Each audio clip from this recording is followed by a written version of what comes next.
साथियों, आज आपके सामने एक ऐसी दास्तान या यूं कहूं कि एक ऐसी कड़वी सच्चाई रखने जा रहा हूं और उनके विषय में रखने जा रहा हूं जो इस देश की सुरक्षा में लगातार अपने जान की बाजी लगाकर अपनी ड्यूटी निभाते हैं। ऐसे लोगों के विषय में आपको बताने जा रहा हूं।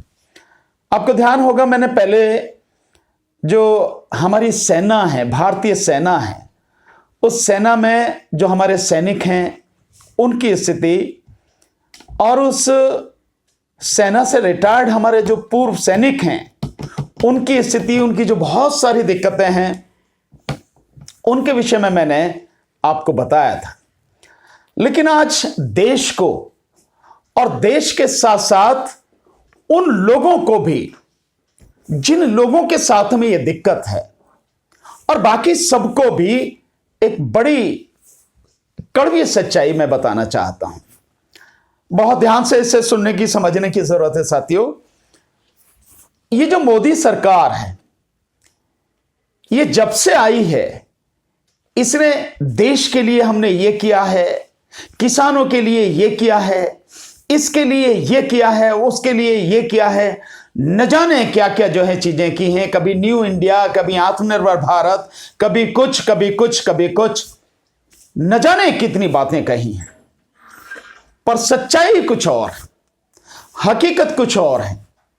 और मैं समझता हूं कि जब पूरे देश में देश का अन्नदाता, देश का किसान जब सड़कों पर है, ठिठुरती ठंड में सड़कों पर है, और इस ठंड में कई बीमारी में भी हमारे तकरीबन 44 किसान साथी शहीद भी हो गए हैं।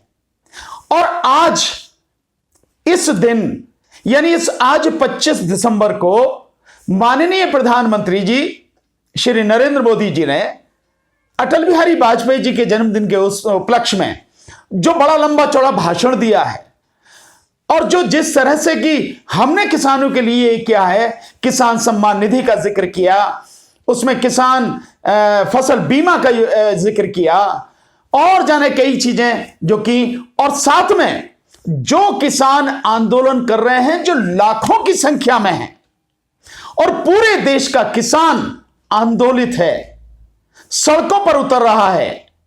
जैसे आप देखेंगे, न केवल पंजाब बल्कि हरियाणा, साथ में राजस्थान, साथ में महाराष्ट्र, उत्तर प्रदेश, मध्य प्रदेश, कर्नाटक, लगातार बिहार, इन सब के किसान जुड़ते चले जा रहे हैं, सड़कों पर उतरते चले जा रहे हैं।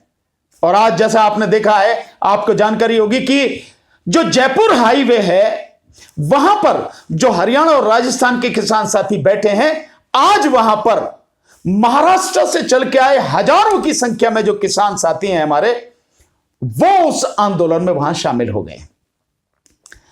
और सरकार कहती है कि ये जो किसान हैं, सरकार नहीं, माननीय प्रधानमंत्री नरेंद्र मोदी जी कहते हैं कि ये जो किसान हैं ये यहां पर पिकनिक मनाने आए हैं, सेल्फी खिंचवाने आए हैं, ये मौज ले रहे हैं। ये उनकी भाषा है।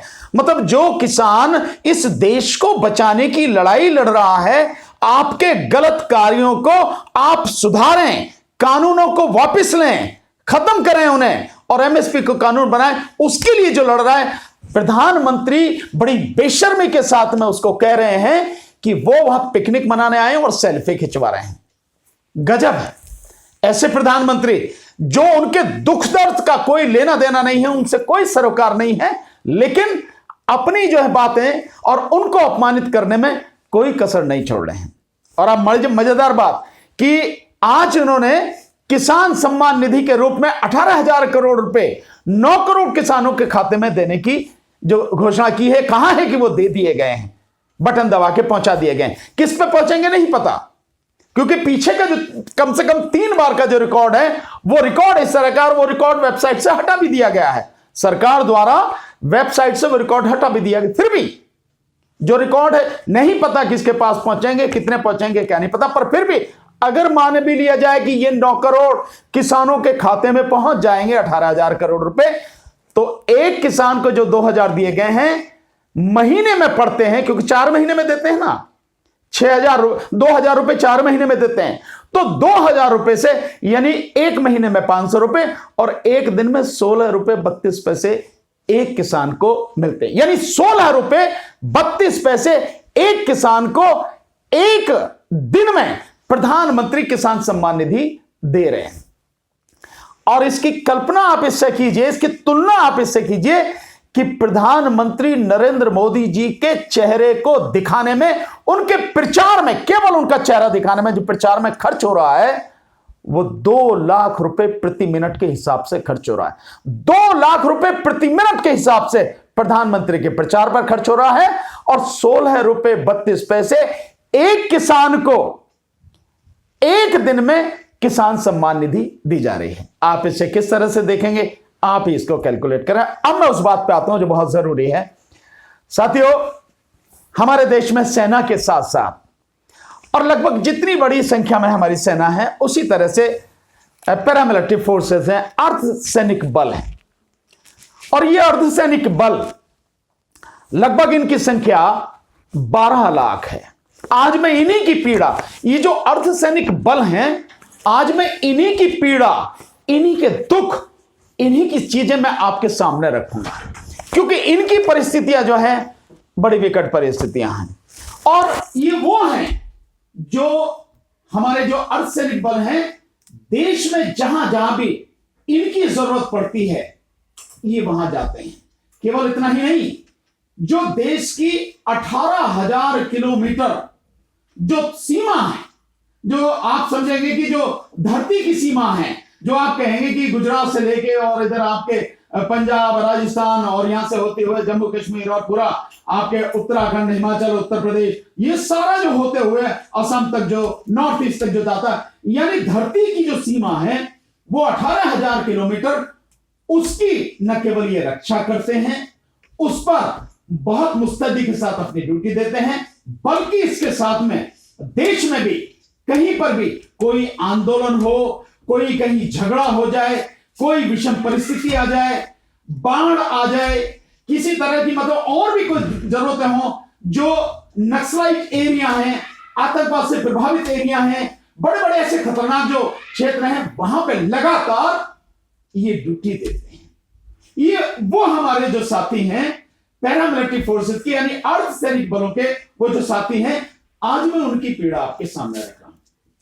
इन अर्धसैनिक बलों में कौन कौन आते हैं? Number 1 CRPF, number 2 CISF, number 3 आपके SSB, number 4 BSF, number 5 ITBP और नंबर 6 असम राइफल्स। ये 6 जो हैं ये हमारे अर्धसैनिक बल हैं।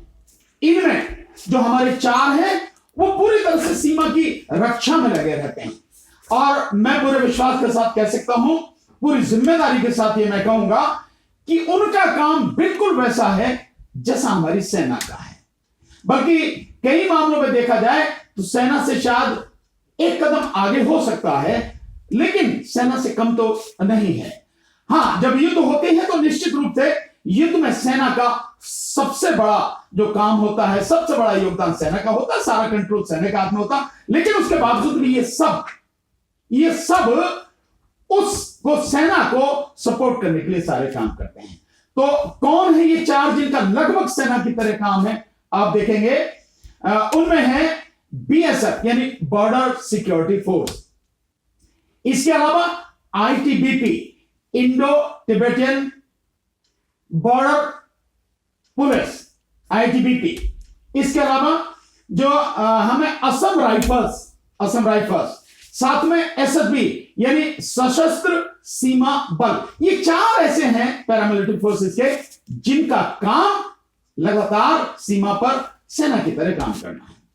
इसके अलावा जो सीआरपीएफ है, सीआरपीएफ जो आतंकवाद से प्रभावित क्षेत्र हैं, जो नक्सलवाद से प्रभावित क्षेत्र हैं, या और भी जितने तरह के कहीं भी कोई भी किसी भी राज्य में कुछ भी होता है, सेंटर में कुछ भी होता है, उस सब के लिए काम करने के लिए सीआरपीएफ काम करती है, यानी सेंट्रल रिजर्व पुलिस फोर्स। ये सीआरपीएफ वहां के लिए काम करती है। और इसके साथ में एक जो और हमारी जो एक फोर्स है सीआईएसएफ, सीआईएसएफ है सेंट्रल इंडस्ट्रियल सिक्योरिटी फोर्स, यानी केंद्र सरकार के जितने भी बड़े बड़े उद्योग हैं या ऐसे इंडस्ट्रियल उनके जो एस्टेब्लिशमेंट है या और बड़ी चीजें जैसे पोर्ट है यानी बंदरगाह हैं, हवाई अड्डे हैं और आपके एटॉमिक रिसर्च हमारे सेंटर हैं, इसके अलावा जैसे हमारे जो डैम हैं उनकी सुरक्षा के लिए और बाकी जितने भी मेट्रो है, हमारी मेट्रो है और जितने भी इस तरह के सेंट्रल गवर्नमेंट के बहुत ही महत्वपूर्ण जो प्रतिष्ठान है उनकी सुरक्षा के लिए सीआईएसएफ काम करती है। तो ये 6 हमारे हैं और इनमें भी ये जो सीआरपीएफ है, इसी सीआरपीएफ में से जो साथी हैं उनको ट्रेंड करके जो बनाया जाता है वो एसपीजी, आप जानते हैं कि जो बहुत ही मतलब प्रधानमंत्री से लेके और जितने भी जो लोग हैं जिनको Z+ सिक्योरिटी वगैरह जो मिलती है वो सब एसपीजी के हमारे सारे साथी हैं, एसपीजी के साथी हैं हमारे। और इसके साथ में जो एनएसजी है यानी नेशनल सिक्योरिटी गार्ड है, जो एसडीजी है, पीडीजी है, जो आरएएफ है मतलब रैपिड एक्शन फोर्स, आप देखते होंगे जहां भी कोई आंदोलन होता है तो आरएएफ की टीम खड़ी होती है नीले कलर के कपड़ों में। इसके अलावा जो एनडीआरएफ है, जो एनडीआरएफ है यानी बाढ़ वगैरह और भूकंप वगैरह की स्थिति में जो वो करते हैं, वो जो सारी चीजें देखते हैं वो भी सारी इसी में से आते हैं। और साथ में कोबरा, ये सब लोग जो हैं सारे साथी सीआरपीएफ में से सब ट्रेंड किए जाते हैं और अलग अलग जगह उनको ड्यूटी दी जाती है। इस तरह से ये हमारी अर्धसैनिक बलों की पूरी फोर्स है। और मैंने जैसे बताया तकरीबन 12 लाख हमारे अर्धसैनिक बलों के सैनिक और अधिकारी हैं। ये सारे के सारे बहुत कठिन परिस्थितियों में देश की सेवा करते हैं। आप इस तरह से अंदाजा लगा सकते हैं कि 50 डिग्री सेंटीग्रेड का जो तापमान गर्मियों में होता है राजस्थान के इलाकों में, वहां ये सेवा करते हैं। साथ में जो हमारा सियाचिन वगैरह का जो उधर का इलाका है, बर्फीला इलाका है, जहां पे -40 डिग्री यानी -40 डिग्री सेंटीग्रेड जो तापमान है, उस तापमान पर मत कड़कड़ाती ठंड में वहां भी हमारे साथी काम करते हैं।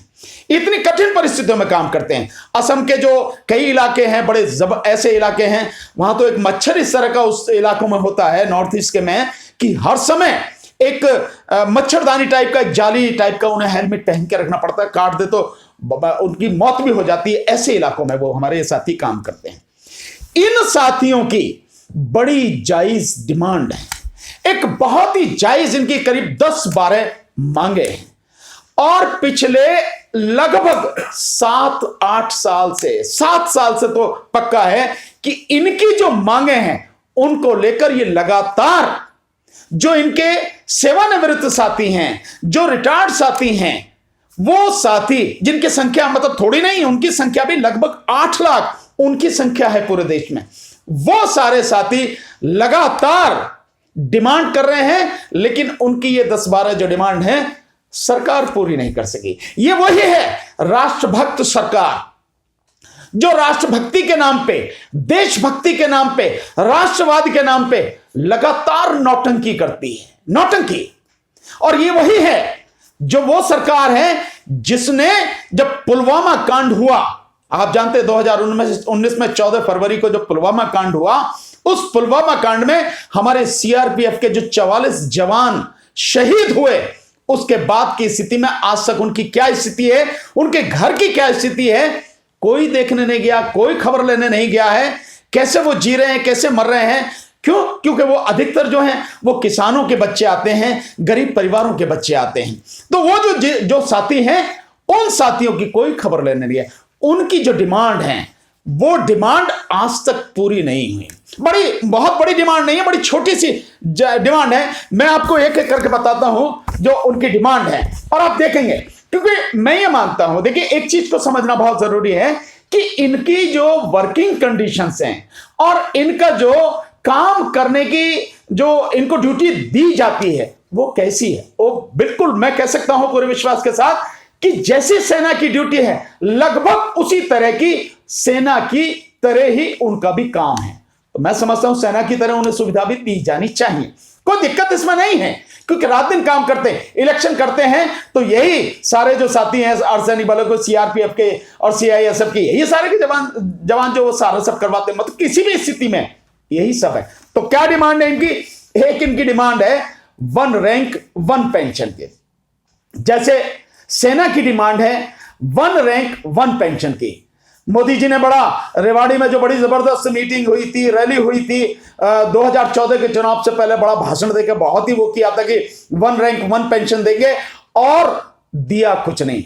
हालत यह है इस समय कि जंतर मंतर पर हर दिन लगातार 1 रैंक 1 पेंशन के लिए जो सैनिक हैं वो धरना देते हैं, और अब उन्हें धरना देते हुए लगातार 2000 दिन से भी ज्यादा हो चुके हैं। 2000 दिन से भी ज्यादा लगातार वो दे रहे हैं, उन्हें 1 रैंक 1 पेंशन अभी तक नहीं मिला है। एक स्थिति है यही, इसी तरह की ये भी 1 रैंक और 1 पेंशन की डिमांड करते हैं। क्यों कर रहे हैं इसको भी समझना जरूरी है कि जो हमारी ये सेंट्रल आर्म फोर्सेस है, ये फोर्सेस जो हैं वो सब जो संविधान के अंतर्गत अनुच्छेद 246 में जो 7वीं अनुसूची है, उसमें जो यूनियन लिस्ट है, यानी केंद्र सरकार जिन पर कानून बना सकती है, जो केंद्र सरकार के विषय हैं, उसी के तहत इनका भी गठन किया गया है। जिस तरह से जो हमारी सेना है उसका गठन किया गया है, उसी तरह से उस यूनियन लिस्ट के तहत ही इन पैरामिलिट्री फोर्सेस का, अर्धसैनिक बलों का गठन किया गया है। ये एक अलग बात है कि ये जो आते हैं, कंट्रोल जो इनके रहता है वो मिनिस्ट्री ऑफ होम अफेयर्स यानी गृह मंत्रालय के अंतर्गत इनका जो है कंट्रोल हो रहता है। आज के समय में आप जानते हैं गृह मंत्री कौन है? अमित शाह जी इनके गृह मंत्री हैं, उनके कंट्रोल में ये रहता है।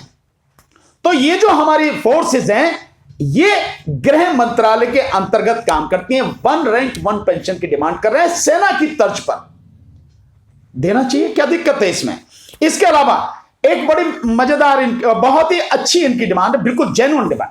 आपको ध्यान होगा, मैं थोड़ा सा आपको पीछे लेके चलता हूं कि 2004 में 1 जनवरी 2004 को जो अटल बिहारी वाजपेयी जी की सरकार थी, उन्होंने जो पुरानी पेंशन थी उसको खत्म कर दिया, और उसके बाद में नई पेंशन उन्होंने लागू की।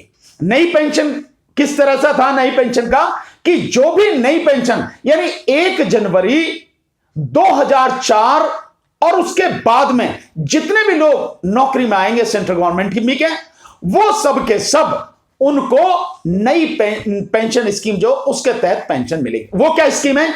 हर महीने जो भी कर्मचारी है, जो भी नौकरी कर रहा है, उसके हर महीने उसकी सैलरी बेसिक पेंशन जो है उसमें से 10% और उसका डीए उसमें से 10% कटेगा, और इसी में इतना ही जो सरकार है वो अपनी तरफ से वो देगी भाग, और उसके बाद में ये जो होगा ये इकट्ठा होता रहेगा।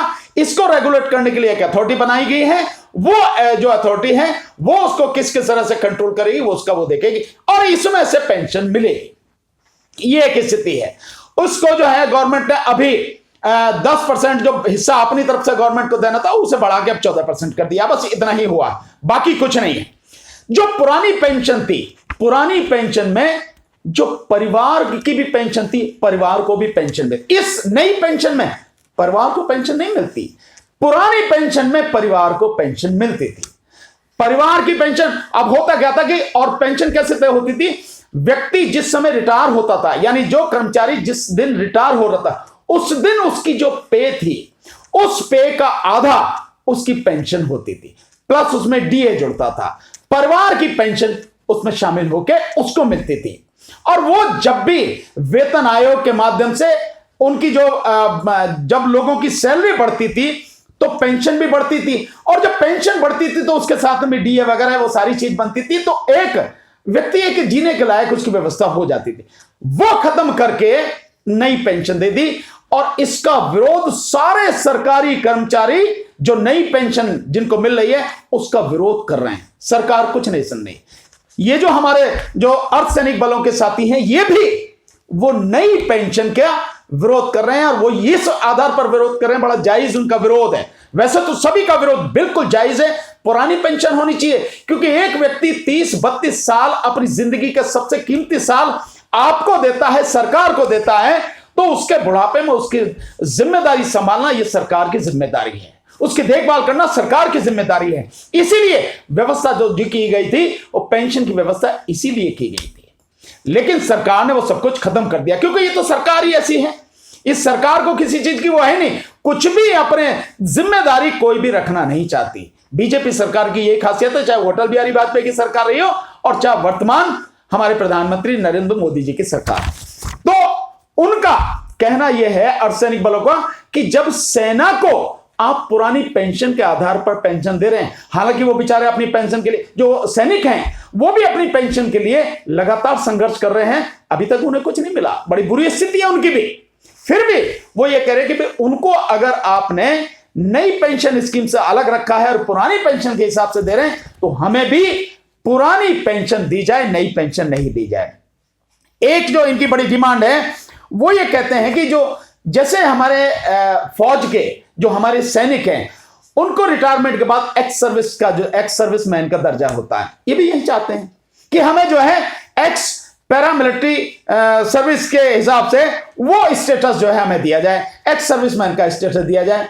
और इसके लिए केवल यही नहीं है, इसके लिए जो एक मिनिस्ट्री ऑफ होम अफेयर्स का जो एक ऑर्डर है वो निकला भी हुआ है, जिसका नंबर है 27011/100/2012 है, रेड विद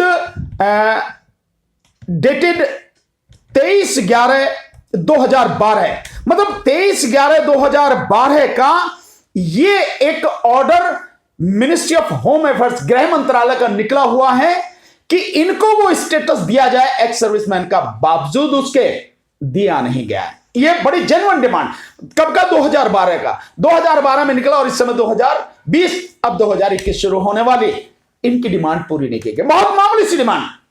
इसके साथ साथ वो ये चाहते हैं कि जैसे सेना के लिए हर जिले में सैनिक बोर्ड हैं, इसी तरह से इनके लिए भी अर्धसैनिक बोर्ड हर जिले में बनाए जाएं।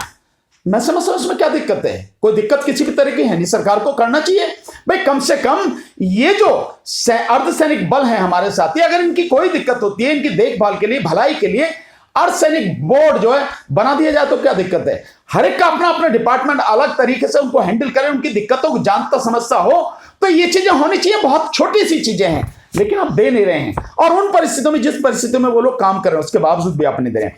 एक बड़ी और डिमांड है, देखेंगे बिल्कुल जेन्युइन डिमांड है कि जैसे सेना में टैक्स वगैरह से छूट दी जाती है, कैंटीन में जो सामान आता है, तो एक सेंट्रल पुलिस कैंटीन है सीपीसी, देश के कई हिस्सों में है, कई जगह पर है, कई शहरों में है।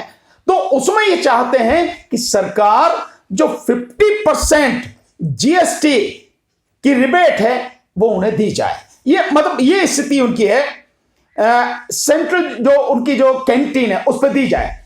सरकार को देने में क्या दिक्कत है, ये मैं आपको बताऊंगा कि क्यों ये सारी की सारी चीजें बिल्कुल एक जेन्युइन उनकी डिमांड है और ये पूरी होनी चाहिए। एक मैं आपको परिस्थिति इसकी समझाऊंगा, बताऊंगा आपको, और ये हो सकती हैं। ऐसा नहीं कि इसके लिए कि बहुत बड़ी चीज की जरूरत है, कैलकुलेट करके मैं आपको सारी चीजें बताऊंगा कैसे हो सकती हैं।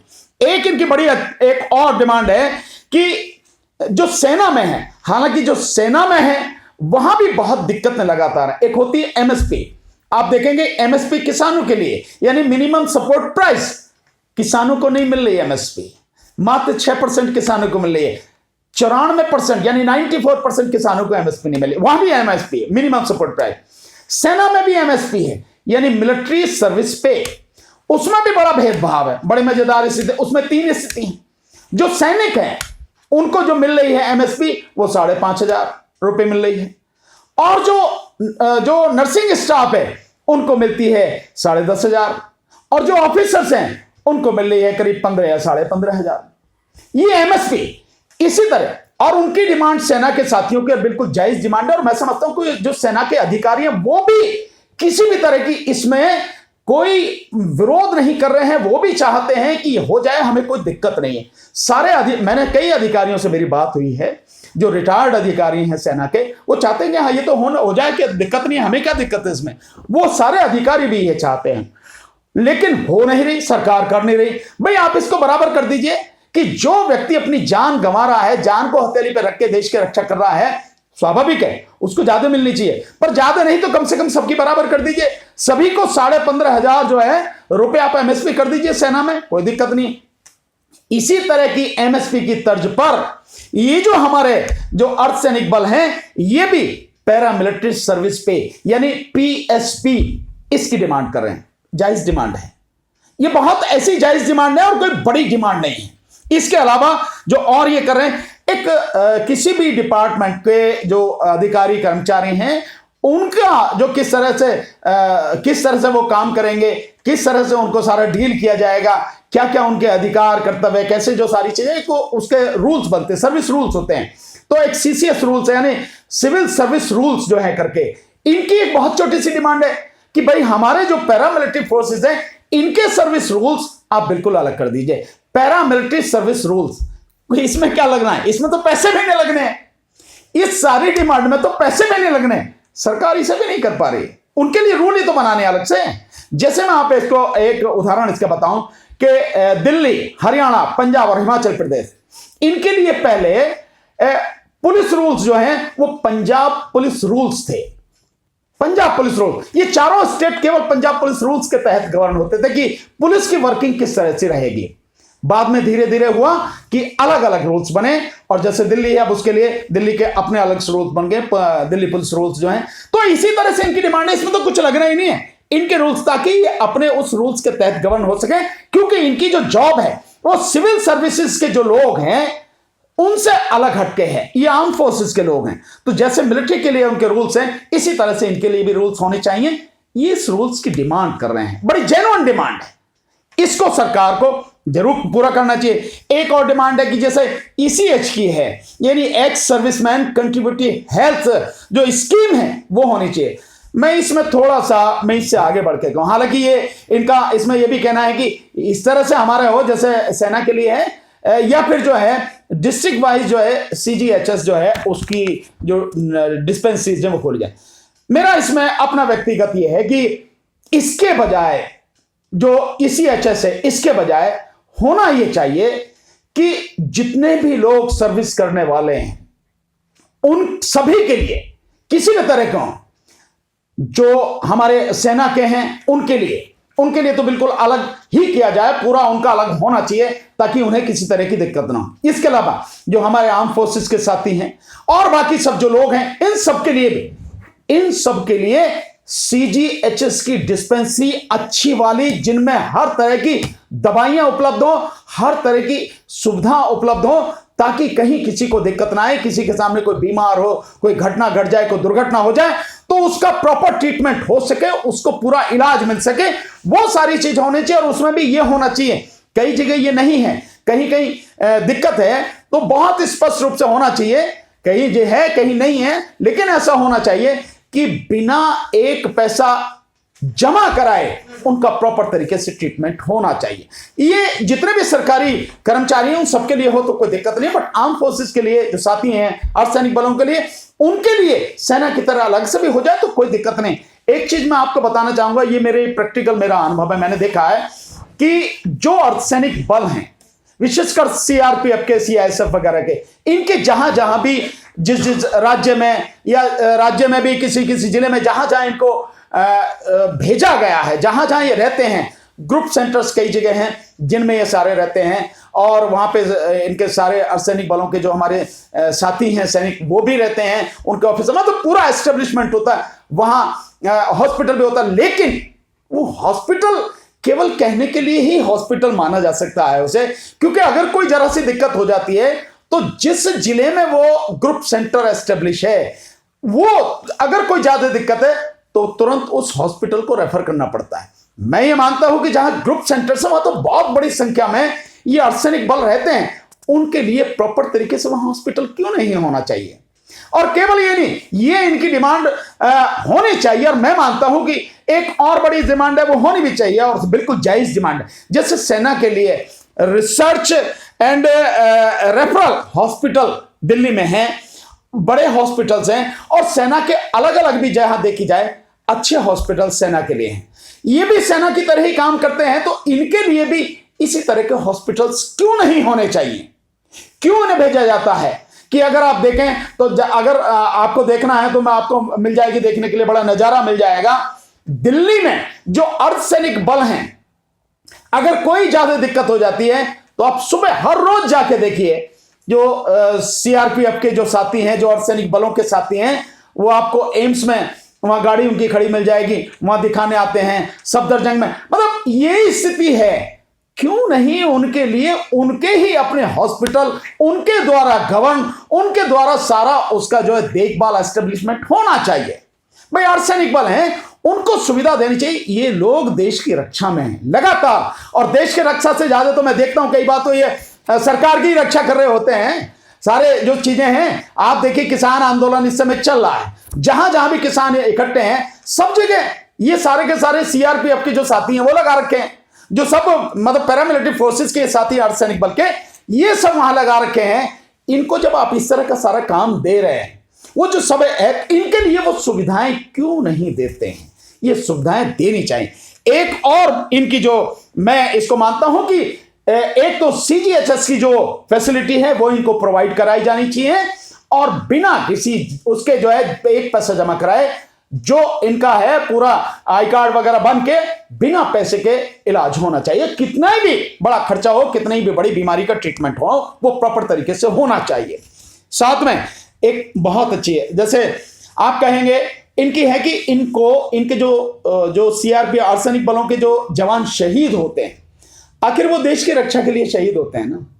ऐसा तो है नहीं कि घर में मौज मस्ती कर रहे हैं और वहां वो जो है जीवन की अंतिम सांस ली उन्होंने, वो एक अलग स्थिति। लेकिन जो साथी सीमा पर या अपने कर्तव्य को निभाते हुए आतंकवाद से या नक्सल एरिया में या जहां भी वो जवान शहीद होते हैं, उन्हें शहीद का दर्जा क्यों नहीं मिलना चाहिए? उन्हें शहीद का दर्जा मिलना चाहिए। तो ये एक बड़ी जेन्युइन इनकी डिमांड है, और सरकार को मुझे समझ में नहीं आता कि सरकार क्यों इस बात को नहीं मानती।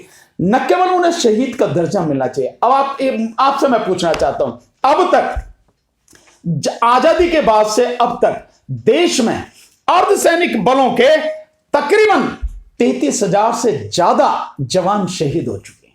33,000 से ज्यादा जवान शहीद हुए हैं, और ये देश की रक्षा करते हुए हैं, सीमा पर हुए हैं, आतंकवादी घटनाओं में हुए हैं, नक्सलवाद इलाके में। इन सबको अगर शहीद का दर्जा दिया जाए तो उसमें क्या दिक्कत है? शहीद का दर्जा इन्हें देना चाहिए। ये जो अर्धसैनिक बल हैं, ये इतना काम करते हैं, इसलिए इनको देना चाहिए।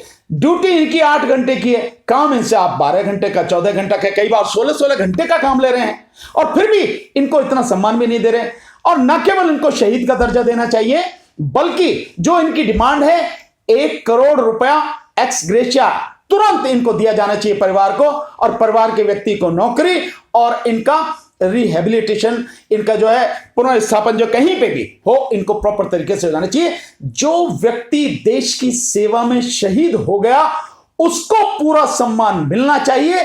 उसके पूरे परिवार की बाकायदा देखभाल की जिम्मेदारी ईमानदारी से सरकार की होनी चाहिए। एक डिमांड इनकी ये है, और बिल्कुल जेन्युइन डिमांड है, हर कोई कहेगा कि ये होना चाहिए। इसके अलावा जो इनके लिए जो जैसे सेना के लिए हैं, आप देखें पुणे में एक एएफएमसी यानी आर्म फोर्सेस मेडिकल सेंटर करके एक, मतलब यूं कहें कि जो मेडिकल के लिए जो कॉलेज है और रिसर्च वगैरह जो मैंने आपको बताया, हॉस्पिटल है, research and referral hospital Delhi में जो है। इसके अलावा इंजीनियरिंग मेडिकल कॉलेज, एक ये बड़ी इनकी डिमांड है। भाई इनके जो बच्चे हैं वो भी मेडिकल में जाएं, वो भी जो है इंजीनियरिंग में करें। अब आप देखिए कि आपने ये व्यवस्था नहीं कर रखी, तो इनके बच्चे जाते हैं तो कहां से, क्या ये अपने बच्चे को डॉक्टर बना सकते हैं? नहीं। जो तनख्वाह मिलती है, जो इनकी स्थिति है, उसमें अपना जीवन ही चला पाए, वही एक बड़ी बात है। तो कहां से लाएंगे? आज की तारीख में डॉक्टर बनने के लिए अगर नहीं मेरिट में कोई बात आती है, बच्चा अगर अच्छा भी है, तो वो बच्चे को डॉक्टर बनने के लिए कहां से 1 करोड़ रुपए लाएंगे? एमबीबीएस के लिए जो इंजीनियरिंग है, कहां से 50 लाख रुपए लाएंगे? कहां से लाएंगे वो सारी चीजें? तो ये एक अगर डिमांड है कि भाई उनके जो बच्चे हैं उनके लिए कम से कम मेडिकल कॉलेज हो, उनके लिए इंजीनियरिंग कॉलेज हो। और मैं समझता हूं कोई बहुत बड़ी चीज नहीं है, बहुत बड़े पैसे नहीं लगते हैं इसमें, सरकार बड़े आराम से कर सकती है। एक बड़ी जायज इनकी डिमांड है। एक और इनकी डिमांड है कि जो सीआरपीएफ के जो हमारे साथी हैं उनको कैडर उनका रिव्यू किया गया है। ये भी जो बाकी साथी हैं जिसमें सीआईएसएफ के हैं, बीएसएफ के हैं, आईटीबीपी के हैं, एसएसबी के हैं, असम राइफल्स के हैं, ये भी इसी तरह से चाहते हैं कि उनका जो कैडर है वो कैडर रिव्यू किया जाए, इंप्लीमेंट किया जाए। ये इनकी कुछ डिमांड है। इसके अलावा जो क्या चीज होनी चाहिए उन सब पे ये लगातार अपनी बात। और एक बड़ी मजेदार आपको बात बताता हूं कि इस अपनी डिमांड के लिए पिछले 7 साल से ये लगातार आंदोलन कर रहे हैं।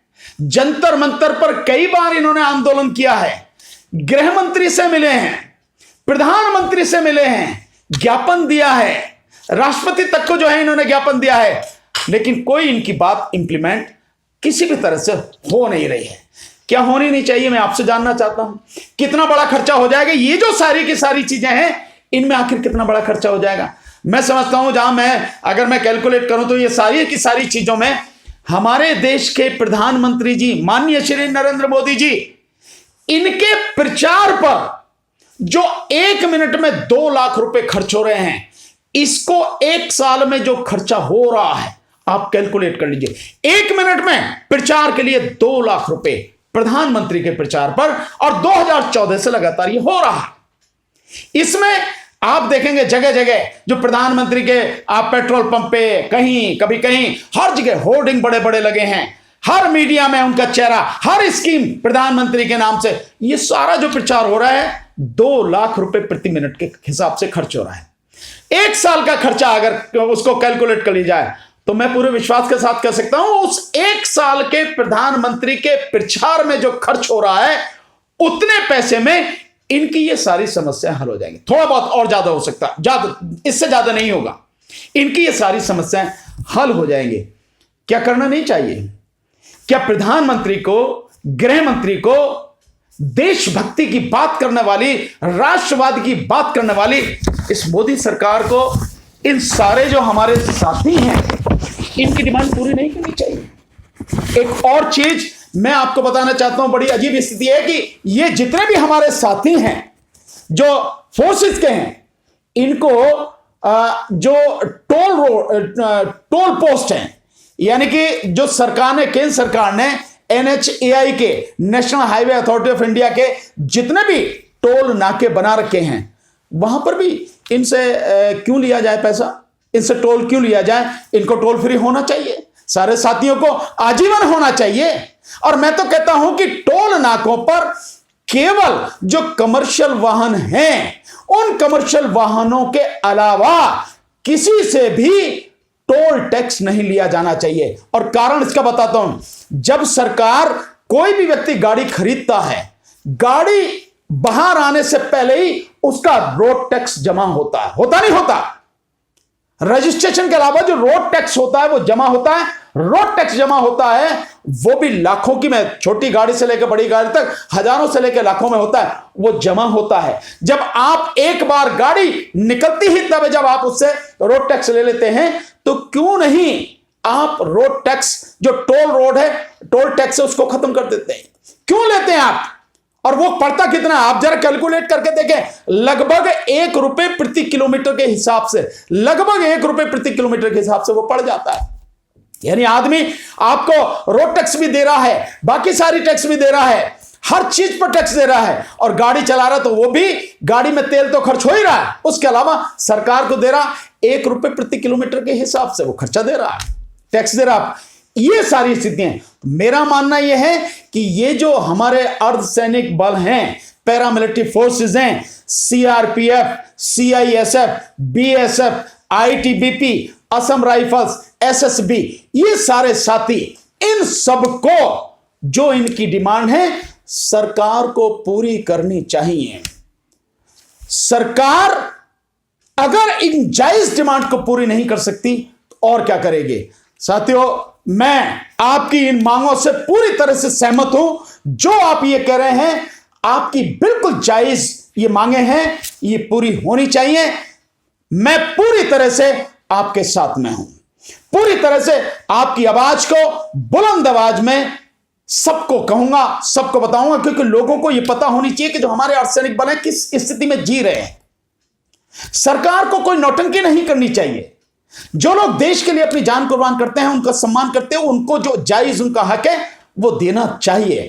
और मैं आपसे ये कहूंगा साथियों, जब तक आपको आपका हक न मिले, आपको संघर्ष करते रहना है, झुकना नहीं है, रुकना नहीं है, और किसी भी हालत में घबराना नहीं है, कमजोर नहीं होना है। पूरे बुलंद हौसला के साथ, मजबूत इरादों के साथ अपनी बात कहिए, बहुत मजबूती के साथ में कहिए। यह आपका हक है, संविधान ने आपको आपका हक दिया है अपनी बात कहने का, सरकार के सामने रखने का और ये सारी चीजें प्राप्त करने का। तो मैं यही कहूंगा, और मैं पूरी तरह से आपके साथ में हूं। ये बात सबको पता होनी चाहिए, देश को भी पता होनी चाहिए, देश के लोगों को पता होनी चाहिए। यह सरकार केवल मजदूरों को ही खत्म नहीं कर रही है, केवल किसानों को ही खत्म नहीं कर रही है, जवानों को खत्म कर दिया। जवानों का मतलब देखिए, किसान एक नारा है हमारे यहां पर, हमारे प्रधानमंत्री शास्त्री जी ने दिया। उन्होंने एक नारा दिया हमारा, जय जवान जय किसान का। आज की तारीख में मर जवान मर किसान हो गया। जवान भी मर रहा है, किसान भी मर रहा है, कोई किसी की परवाह नहीं है। साथ में नौजवान, इस देश का जो नौजवान पीढ़ी है वो भी पूरी तरह से तबाह हो रही है।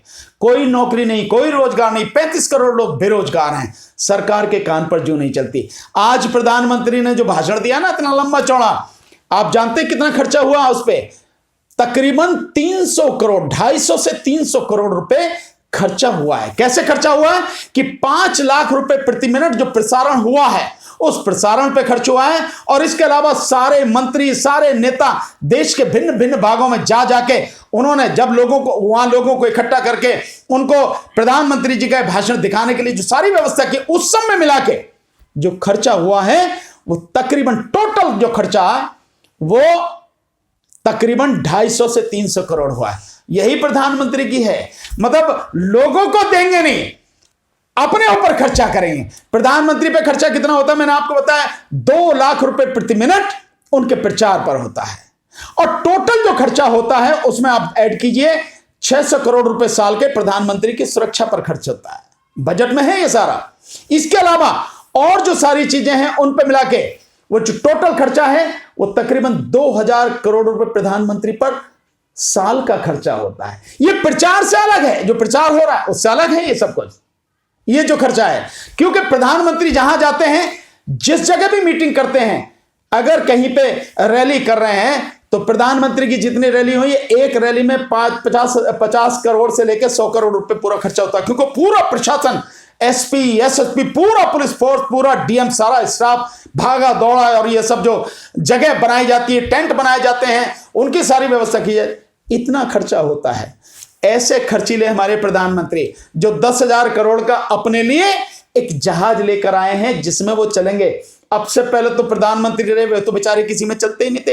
एयरफोर्स के इतने बेहतरीन जहाज थे, हैं उनमें नहीं चलेंगे। प्रधानमंत्री के लिए अलग से 10,000 करोड़ का एक जहाज, 2 जहाज लेकर आए हैं। ये प्रधानमंत्री का खर्चा है, गरीब देश के प्रधानमंत्री का खर्चा है। जिस देश में 3 लाख लोग भूख से मर जाते हैं, जिस देश में तकरीबन 150 लोग हर दिन आत्महत्या कर रहे हैं, जिनमें किसानों से अलग, जिनमें बेरोजगार लोग हैं, जिनमें पढ़ने वाले बच्चे हैं, ये सारी स्थिति। जिस देश में अब तक तकरीबन 4 लाख किसानों ने आत्महत्या कर ली है, यह उस देश के प्रधानमंत्री की रईसी है। तो मैं मानता हूं आपकी डिमांड बिल्कुल जायज है, आपकी डिमांड पूरी होनी चाहिए और आपको संघर्ष लगातार करते रहना चाहिए जब तक आप जीत न जाएं। नमस्कार।